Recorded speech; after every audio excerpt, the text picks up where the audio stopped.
fazendo as pazes com a vida. Você não vai chegar lá. Não existe esse lá onde seremos sempre felizes, sorridentes, pacientes, bem-sucedidos e sem conflitos. Não existe esse ponto de chegada, quando teremos atingido todo o autoconhecimento possível. Não existe a perfeição. O que temos pela frente é um longo processo, com idas e vindas, altos e baixos. É importante ter consciência disso, para não adoecermos tentando alcançar um estado impossível. Acreditar que chegará um dia em que você vai saber absolutamente tudo sobre si. E sobre a vida é uma ilusão. Espero que o que escrevi até aqui tenha ajudado você a compreender que é um ser múltiplo e cheio de camadas. Que por trás do seu grito há muito mais do que uma mera ausência de autocontrole. Que para entendermos a nossa paciência, a nossa irritabilidade, a nossa forma de lidar com a dor, com o medo, com a ansiedade, precisamos de curiosidade, amor e respeito por quem somos e pela história que nos trouxe até aqui. Não há resposta fácil, não há uma receita milagrosa que fará com que tudo mude em um final de semana. Ou depois de assistir a um vídeo, ou de ler um livro. O conhecimento pode ser uma lanterna que ajuda a clarear o caminho, mas a caminhada é sua e será feita no seu tempo e no seu ritmo. Ninguém poderá fazê-la por você. Ninguém vai apresentar um atalho milagroso para que você chegue à iluminação eterna. Dia desses, durante uma sessão de terapia, chorei de cansaço, porque esperava que fosse mais rápido e fácil aprender a lidar com quem eu sou. Lá se vão vários anos de autoconhecimento, de prática de autoempatia e autocompaixão. E ainda assim, por vezes, sinto como se estivesse segurando um touro bravo com rédeas curtas. Conter a minha intensidade, que por vezes beira a irresponsabilidade, é um exercício diário e constante. Na maior parte das vezes, quero algo e quero agora. A criança impulsiva que vive em mim bate o pé, chora e grita. E eu preciso lembrar que também sei ser adulta. Que posso dizer à criança que há em mim que podemos esperar até amanhã ou deixar para depois. Ser a adulta que compreende, acolhe e diz gentilmente não aos diversos quereres dessa criança por vezes é exaustivo. Eu queria, de verdade, que fosse mais fácil, mais simples, que em um passe de mágica eu soubesse lidar com a vida com tranquilidade e confiança. Mas escolher a confiança, a tranquilidade e a responsabilidade é um exercício diário e constante, realizado minuto a minuto para o resto da vida. Estou contando isso para que você saiba que o caminho é longo. Veja bem, eu vivo de escrever e ler sobre desenvolvimento humano e infância. Dou palestras, ministro cursos presenciais e virtuais. Já li mais livros sobre o tema do que a maioria das pessoas que conheço. E eu faço merda. Cada conhecimento adquirido me ajuda a trilhar o caminho de maneira mais consciente e confiante, mas não faz dele um jardim florido com passarinhos cantando. E antes de desanimar, saiba que a caminhada, por si só, já vale a pena.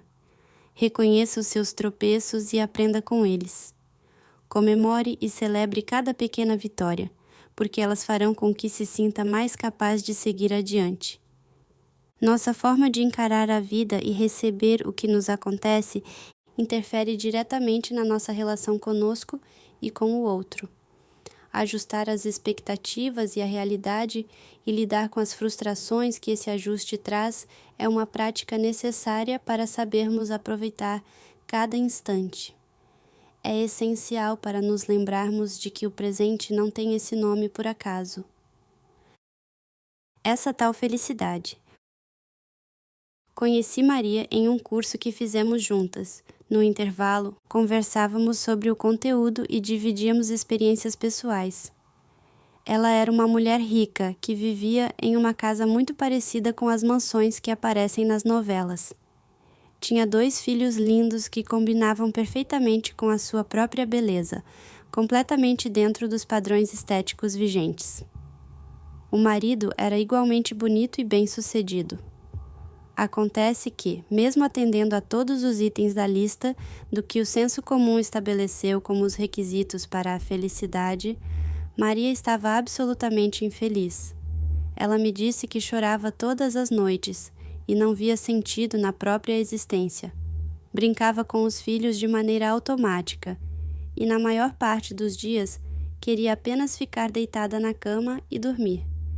Estava sendo devidamente acompanhada por profissionais capacitados para lidar com a depressão que a assolava, e ainda assim não se sentia bem.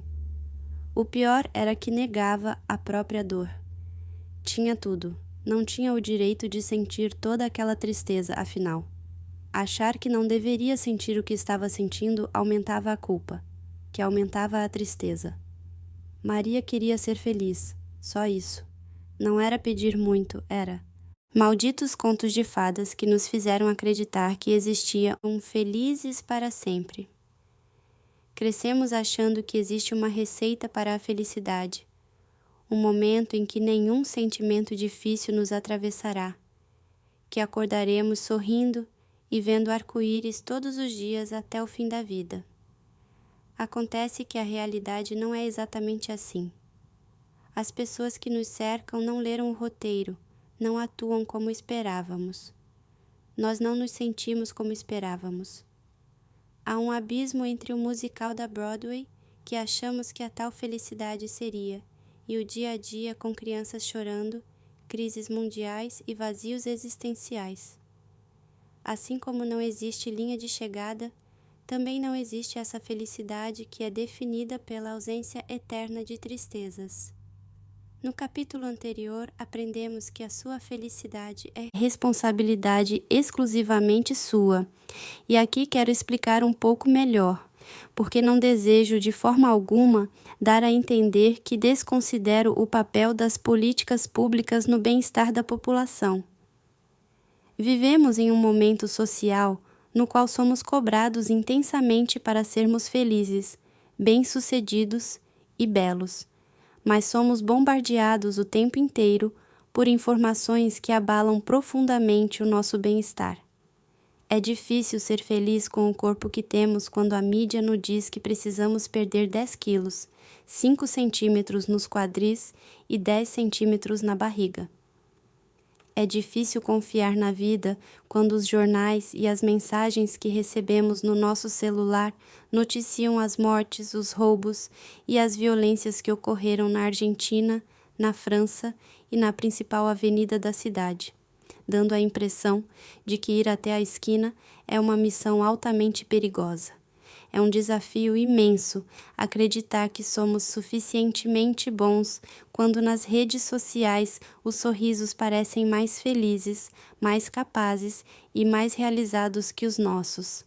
Então não, eu não quero dizer que se você está triste, emocionalmente abalado ou abalada e sentindo um imenso vazio diante das intempéries da vida, é porque não é competente o suficiente para ir atrás da sua felicidade, como uma cartomante que promete trazer a pessoa amada em 3 dias.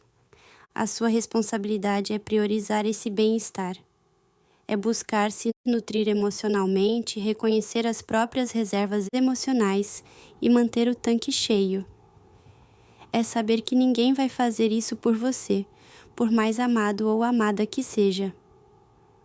Nós não escolhemos a intensidade das ondas. Não escolhemos se no dia que planejamos saborear água de coco à beira-mar, o sol realmente vai aparecer, ou se seremos presenteados com uma tempestade. A vida foge ao nosso controle, mas podemos escolher como vamos navegar. Podemos escolher nos deitar no sofá com o livro, em vez de ficar de roupa de banho brigando com as nuvens escuras no céu. E eis um dos maiores segredos da paz interior, da harmonia com o fluir da vida: não brigar com a realidade, não querer determinar como ela deveria ser, Nós nos agarramos à falsa sensação de que podemos controlar os rumos que a vida vai tomar e nos sentimos incompetentes quando ela nos mostra que o que nos acontece vai além das nossas escolhas. Você não deveria ser diferente do que é, a vida não deveria ser de outra forma. O excesso de deveria causa uma imensa dor. Sim, seria uma delícia se tudo ocorresse com beleza, tranquilidade e exatamente como planejamos. Mas a possibilidade de ser diferente não significa que a realidade esteja equivocada em ser como é. A vida é o que é, nos resta aceitar. E mais uma vez explico que entre a aceitação e o comodismo há uma distância bem grande. Comodismo é cruzar os braços e deixar que a vida nos leve passivamente. A aceitação é respirar fundo, assumir toda a dor, decepção e frustração que a realidade traz e decidir o que fazer com ela. Consegue perceber a diferença? Consegue perceber que, já que não determinamos exatamente como as coisas vão acontecer, precisamos decidir como vamos lidar com elas? Quantas vezes por semana você para pensar em como as coisas que aconteceram mexeram com você? Quantas vezes faz um balanço decidindo quais atitudes precisam ser mantidas e quais precisam ser recalculadas? Quantas vezes olha para a sua vida com a mesma dedicação e a mesma seriedade com as quais encara um projeto profissional? A vida seria melhor se encarássemos a nossa felicidade e a nossa satisfação como prioridades. Se plantássemos a alegria como um projeto de longo prazo. Temos a tendência de simplesmente esperar que o amanhã seja diferente do hoje enquanto continuamos a agir do mesmo jeito. Não existe felicidade sem tristeza, não existem somente os tons vibrantes, alegres e acolhedores na paleta de cores que usamos para colorir a nossa existência. Portanto, para sermos mais felizes, precisamos tornar esse conceito mais real e possível, ajustando-o à nossa essência. Às vezes, o que faz o meu olho brilhar não o encanta. Por vezes, o meu conceito pessoal de felicidade é completamente diferente do seu. A felicidade não é uma roupa de tamanho único disponível em uma vitrine de loja de marca. Ela é individual, singular e feita à mão, e se comunica com o que é importante para nós. Quando o meu filho Miguel nasceu, resolvi parar de advogar. Eu era uma profissional muito competente e tenho certeza de que caminhava para um belo futuro na profissão, mas estava absolutamente infeliz. Abandonei o direito para cuidar dele, e por um tempo o meu marido bancou as contas da casa, um privilégio que sei que poucas pessoas têm. Algum tempo depois, resolvi buscar uma nova profissão e comecei a trabalhar com confeitaria. Escutei inúmeras vezes que era um absurdo uma advogada brilhante largar o diploma para fazer bolo. Depois da confeitaria, comecei a escrever nas redes sociais e lancei o meu primeiro livro. E mais uma vez as pessoas tentaram me encaixar em um padrão de felicidade que não me atendia. Muitos anos se passaram desde então, e a cada dia eu tenho mais certeza de que escutar a minha alma, que me dizia que a minha definição de felicidade era somente minha, foi a melhor decisão que eu poderia tomar. Querem nos dizer quando devemos nos casar, comprar a casa própria, ter filhos. Querem nos empurrar um checklist de uma vida feliz, como se a felicidade fosse uma receita de bolo de liquidificador. Mas há muitas variáveis únicas e singulares nessa equação. O que faz o seu coração vibrar? O que faz você entrar em transe e sentir a vida transbordando de você? O que faz com que esqueça o tempo e o espaço e simplesmente se entregue? Eu não posso lhe dar essa resposta. A sua mãe ou o seu pai também não. O coach famoso do Instagram tampouco. Ela é sua, individual, e apenas uma reconexão com o seu coração pode amplificar o alcance dessa voz dentro de você. A peruca da Whitney Houston. Há algum tempo li o livro de Shonda Rhimes, O Ano em que Disse Sim. Nele, ela conta que durante toda a infância e a adolescência foi uma menina considerada desengonçada, que usava óculos fundo de garrafa e não era muito popular na escola. Com a autoestima baixa, todos os dias se olhava no espelho e passava horas com o Babyliss na mão, ajeitando os cabelos para que ficassem parecidos com os da cantora Whitney Houston. Todos os dias. Ela imaginava que, se tivesse aqueles cachos incrivelmente arrumados, seus problemas desapareceriam. Mas eles nunca ficaram iguais aos da diva inspiradora, por mais que queimasse os dedos tentando. Algum tempo depois, já rica e famosa, ela passou a frequentar o mesmo salão que Whitney frequentava e contou à cabeleireira o seu sonho de criança. A moça riu. Você não sabe? Aquilo era uma peruca. Ela diz que quase chorou. Nem a Whitney Houston tinha o cabelo da Whitney Houston. A projeção da perfeição era uma farsa. Pare para pensar em quantos dedos queimados nós colecionamos querendo alcançar o inalcançável. Em quanta frustração engolimos por desejarmos ser o que não somos, por desejarmos nunca mais errar. A mãe que sabe exatamente o que fazer em todos os momentos, que nunca perde a paciência nem alinha o cabelo da Whitney Houston. A pessoa que nunca duvida das próprias escolhas e só toma as melhores decisões é o cabelo da Whitney Houston. A pessoa que não tem uma coleção de dores na própria história é o cabelo da Whitney Houston. O ser que dá conta de todas as demandas sem nenhuma dificuldade é o cabelo da Whitney Houston. Pare de queimar os seus dedos querendo ser assim. É uma peruca. Comece a aceitar que a vida real não é impecável, que os dias não serão constantes, que as dificuldades existem e sempre existirão, que não há linha de chegada, que tudo é caminhada, processo, que alguns dias serão lindos, leves e fluidos, e outros serão vividos com lágrimas nos olhos e dores nas costas, que a vida é impermanente.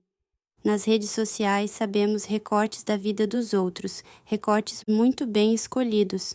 Não é real. Não desperdice o seu tempo sofrendo por ser quem é e se comparando com a vizinha. Você não sabe o que ela esconde por trás do sorriso. Você não sabe as batalhas internas travadas pelas outras pessoas. Lembro que na minha infância sabíamos apenas o que acontecia na nossa rua, no máximo nas 2 ruas próximas. Conrávamos pão na padaria da Teresa e milho de pipoca no mercadinho do Jorge. Íamos para a escola andando e cantando pela rua. As fofocas eram contadas na calçada de casa, entre risos e brincadeiras. O mundo era do tamanho do nosso bairro. Sou da geração que viu os primeiros aparelhos celulares circulando nas ruas, presos à cintura de quem tinha condições de pagar por eles. A geração que viu o primeiro computador à venda como algo impressionante, que esperava até a meia-noite para poder conectar a rede de escada. Não estávamos preparados para as proporções que essas mudanças tomariam. Não estávamos preparados para os reflexos que teriam em nós. Agora o que acontece na China chega até nós em segundos. Temos centenas de amigos nas redes sociais. O mundo ficou tão grande, acelerado e urgente que dá angústia só de pensar. De repente, as 24 horas do dia parecem pouco, pequenas, insuficientes. Queremos andar, falar, pensar e agir na mesma velocidade dos processadores dos nossos smartphones. A vida, que antes nos bastava viver, agora tem de ser fotografada, postada e curtida. Tem sempre alguém na sua frente, tem sempre uma informação que você não possui, uma novidade que precisa ser vista, lida e comentada hoje.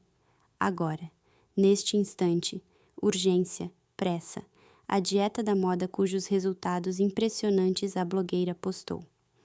A viagem que o seu ex-colega da escola que você não vê há 15 anos fez e que faz você achar que ele deu certo e você não. A foto sorridente de alguém que nunca lhe disse bom dia, mas que faz a sua lista de insuficiências crescer. Definitivamente não estávamos preparados. Essa coisa toda, que deveria servir para facilitar a vida, virou uma prisão. Nos perdemos do que realmente importa para nós. Se fizéssemos uma limpeza nas expectativas, se ajustássemos a rota com o coração, muita coisa iria ficar de fora. Muito tem que deixaria de existir.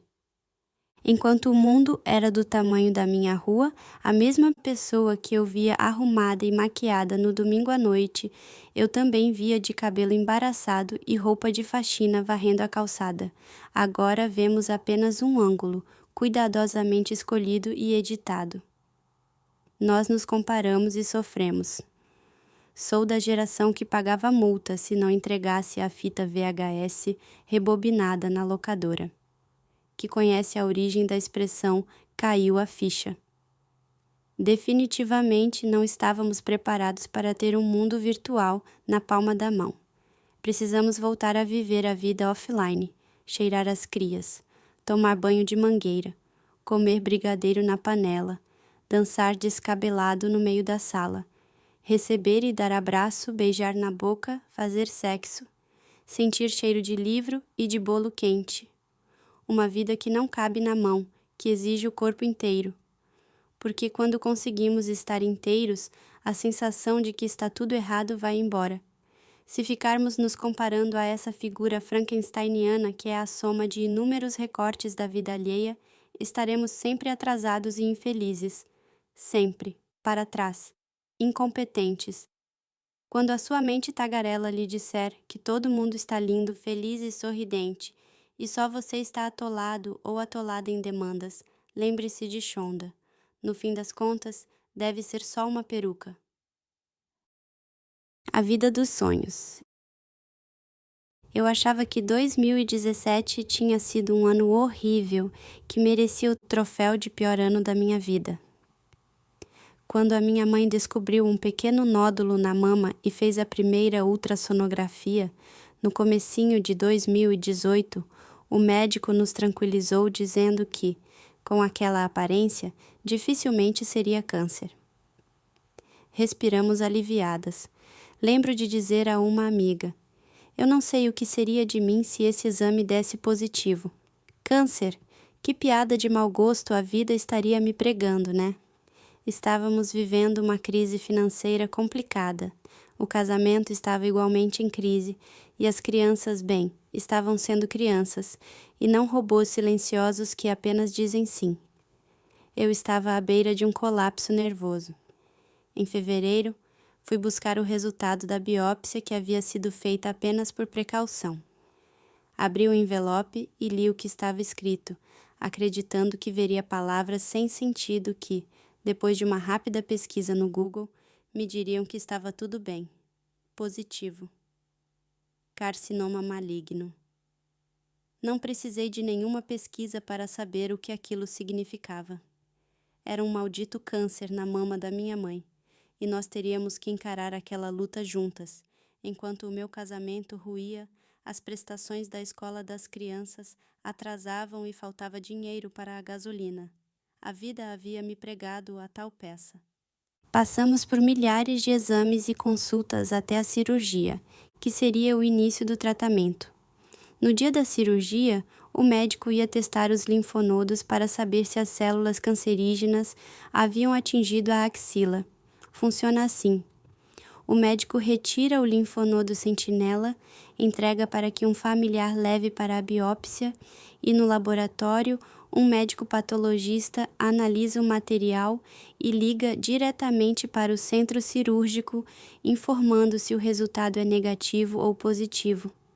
O resultado positivo implicaria um esvaziamento axilar, a retirada de 10 a 40 linfonodos, o que acarretaria uma baixa da imunidade e o comprometimento dos movimentos do braço. Claro que eu estava torcendo pelo resultado negativo. A vida já havia pregado peças demais, concorda? Pois bem, depois de horas aguardando em frente ao centro cirúrgico, em um dos momentos de mais medo que experimentei na vida, o médico apareceu. Ele me olhou de um jeito simpático, sorriu com doçura e disse: Deu positivo, Elisama. Esvaziei a axila. Ela está se recuperando e logo vai para o quarto. Eu me agarrei à minha irmã e chorei até soluçar. Era para ser mais fácil, não? O que custava dar negativo? Ver a minha mãe chegar no quarto sem um dos seios foi um choque. A vida parecia puxar o meu tapete incessantemente. No dia seguinte, viajei a trabalho e, no fundo, agradeci por ter um tempo longe de tudo, da minha vida caótica. Esqueci de mencionar que o meu rosto estava entortando para o lado esquerdo, com movimentos involuntários. Um mês depois, iniciamos a quimioterapia e o que seria um longo tratamento. Eu estava cheia de planos profissionais, precisando fazer com que as coisas dessem certo, mas a vida parecia não concordar com os meus planos. Estresse físico, quimioterapia, crianças demandando emocionalmente mais do que eu era capaz de ofertar, marido desempregado, casamento em crise, quase 30 quilos a mais. Saturno na minha lua em Câncer. Sim, eu acredito em astrologia. Eu só queria que aquela fase passasse, porque estava doendo demais ser eu. Certa vez escutei uma monja budista falar em rendição, o momento em que simplesmente paramos de brigar com o que nos acontece e extraímos da dor o que ela tem para nos ensinar. Que deixamos de lado a ladainha mental do "por que comigo?" e passamos a buscar o que podemos aprender com tudo aquilo. O pior momento da minha vida me ensinou mais sobre mim do que qualquer outro. Parei de achar que não deveria estar vivenciando tudo aquilo e comecei a pensar em como poderia me fortalecer para que os pratos necessários, e somente eles, continuassem a girar. Comecei a meditar, apesar de achar que a minha mente não havia nascido para ficar observando a si mesma. Melhorei as minhas horas de sono. Disse não todas as vezes que achei necessário. E entendi que alguns planos e sonhos teriam de esperar mais um pouco. Parei de resistir à vida, porque brigar com ela era um desperdício de energia. A minha energia precisava estar focada em mim, no tratamento da minha mãe, nas crianças que dependiam do meu cuidado físico, financeiro e emocional. Definitivamente, brigar com a vida não iria ajudar. Eu não sei o que você está vivenciando agora. Não faço ideia dos problemas que está enfrentando, se tem uma vida dos sonhos para chamar de sua ou se está perguntando ao universo, como fiz algumas vezes, se ele está achando graça da piada em que a sua vida se transformou. Eu só posso dizer que achar que as coisas deveriam ser diferentes não vai ajudar. Achar que a vida deveria ser mais benevolente ou que você deveria ser mais forte é um caminho que só nos leva a dores imensas. Você não tem que nada, não tem que ser mais forte, mais feliz, mais sorridente. Você só tem que ser você.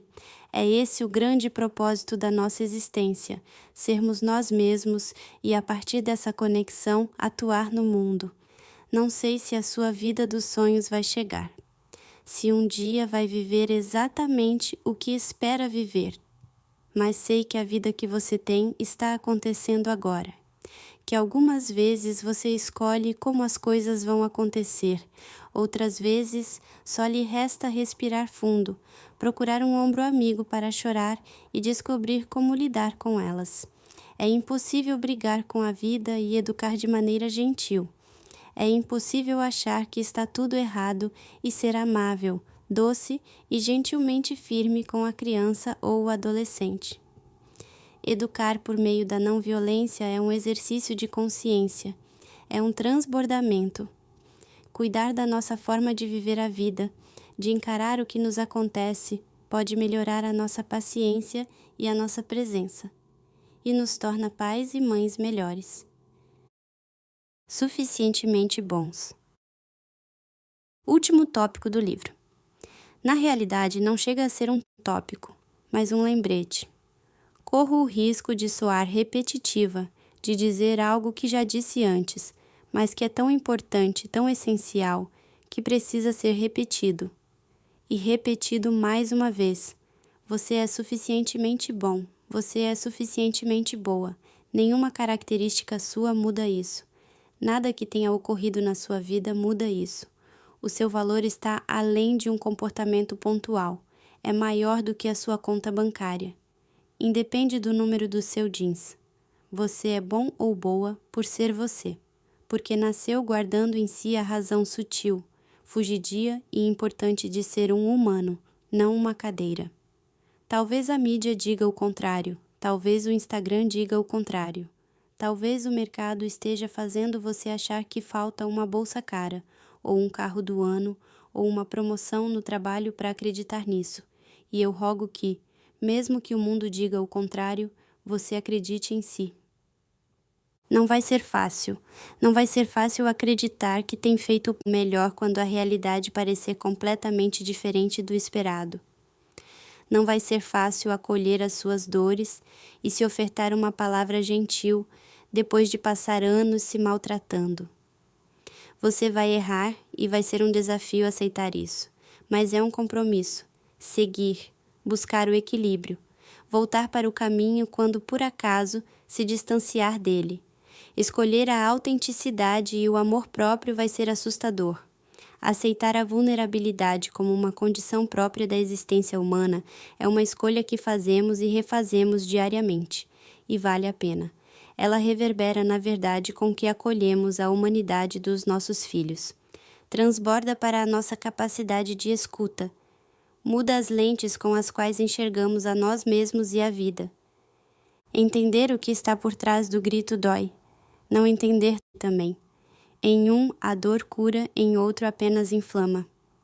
O que vamos escolher?